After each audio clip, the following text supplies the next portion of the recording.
Orang kita ni kadang-kadang silap. Dia bercakap tu kadang-kadang macam betul tapi salah. Ya. Tuhan betul lah, Tuhan memberi rezeki. Kalau kita tak bergerak mana dapat? Banyak kan? Cakap macam tu menjadi syirik dengan Tuhan. Ya, syirik. Jaga tuan-tuan. Banyak orang terkena. Ya. Memanglah Tuhan bagi rezeki, tapi kalau kita tak bergerak mana dapat? Oh, jadi kau punya gerak dengan Tuhan sama title. Kau dengan Tuhan sama title, sama taraf. Kau berkongsi dengan Tuhan. Tuhan bagi rezeki, tapi kau kena buat. Kalau kau tak buat, Tuhan tak boleh bagi rezeki. Macam tu maksud. Kalau kita tak buat, bermakna Tuhan gagal memberi rezeki. Syirik orang etikat macam tu. Kafir jawab tu. Jaga ni. Banyak orang tersilap tu. Habis nak pandang macam mana? Kita kena pandang azal. Rezeki yang kita dapat semua ni adalah dah siap di azali tu. Dah siap.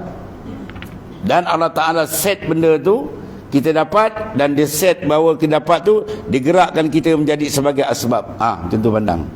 Baru dia betul. Jangan pandang maknanya Tuhan bagi dan kita juga buat. Mana kita dengan Tuhan sama taraf. Bahaya kan. Banyak orang terkena. Kalau tak mengaji Usuluddin, tak faham betul-betul, yang ni banyak dan kepala dia pegang. Cakap pula, kalau kita bergerak mana dapat? Cakap betul-betul.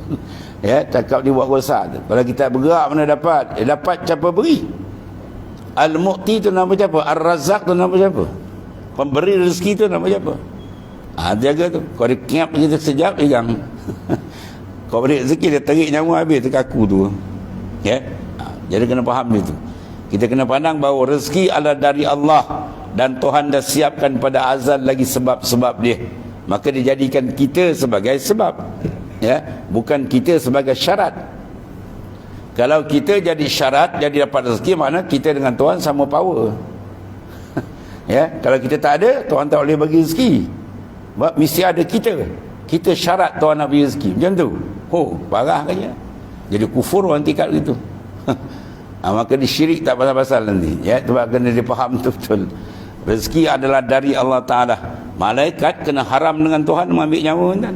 Malaikat maut tu diharamkan mengambil nyawa seseorang kalau ada bahagian sebiji lagi rezeki yang ditakdirkan pada azali belum lagi dimakan. Seteguk air untuk dia belum lagi dihabiskan. Malaikat tu boleh ambil nyawa tu. Hebat tak hebat janjian rezeki dari Allah Ta'ala. Tuhan bagi rezeki. Dia bagi macam-macam cara dia boleh bagi kan. Jadi dijadikan sebab kita ni berusaha dan sebagainya. Jadi jangan pandang sebab, pandang pada azal. Kalau kita pandang sebab kan dah kita terhijab, kita nampak diri kita.